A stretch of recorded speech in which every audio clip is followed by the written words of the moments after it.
Howdy everyone, welcome back to another video.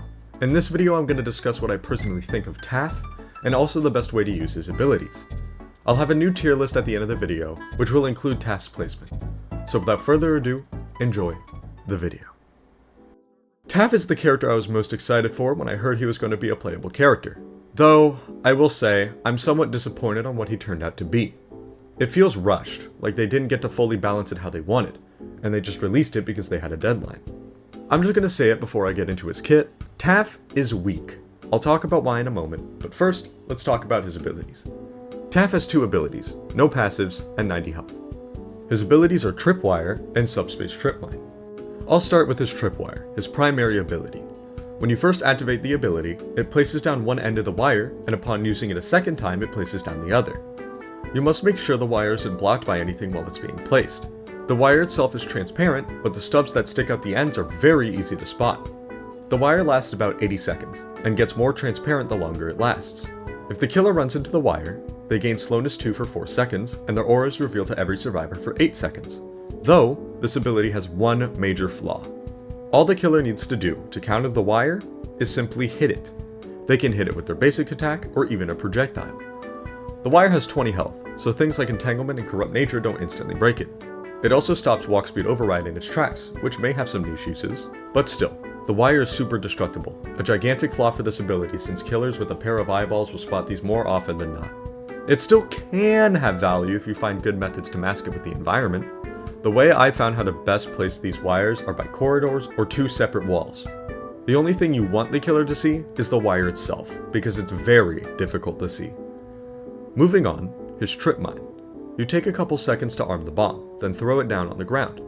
Every 13 seconds or so, the bomb pulses, making a loud sound and revealing its location temporarily. After about 35 seconds of it being placed, it automatically destructs. If the killer walks near the bomb during its duration, it'll wind up and explode, applying Subspace 3 for 5 seconds and Helpless for 3 seconds. The problem with the mine is, there's so much counterplay. Hitting the bomb will completely get rid of the helpless status and only applied Subspace 1, which doesn't do anything but make your screen slightly pink. You could also just run near the mine, then run out of the radius to avoid the explosion entirely. And lastly, you can just tank it. It doesn't do damage, it doesn't stun or slow, all it does is make things hard to see and slightly move your camera. You can just turn in the opposite direction of where it's trying to push you, making it completely useless. There's only two things good about the mine. It blows up through walls, and it's a good combo with Builderman. When you place it near walls, it gets rid of the counterplay of being able to hit it, assuming they don't hit it with the projectile. However, it makes it a lot easier to dodge, since the radius of the explosion is, behind the wall. Last thing I want to cover about Taph, because this is a very common mistake. Everyone keeps calling him a support. I agree, he acts like one, less health, and both of his abilities are honestly better for his team rather than for himself. Not to mention, he doesn't even have a stun. But, in one of the recent updates of the game, they've created a balance where if there's multiple Sentinels, the stun duration of all abilities are decreased the more there are alive. So to prove that Taph is a Sentinel, I gathered some members in my Discord quickly to show you this. Stun this man. Slow. Did he even get stunned? Yeah, I literally just hit him. He hit me. He hit me. I was slow. No, not really. How did you not get... Wait. No. How did you not get stunned? Now I'm even more confused. Stun this man. What the f is that? Yeah, he just got knocked back and unaffected. Hey, Is this because we have 8 Sentinels? Is that a thing? I was gonna say, I think it's Sentinel Yeah. coding. Okay, Straight line. okay. Stun this man. Oh my god. Okay, yeah, he's a Sentinel. Yeah, he's a sentinel. So, that's kind of funny. Even I learned something new today. 8 Sentinels means you can't even stun the killer.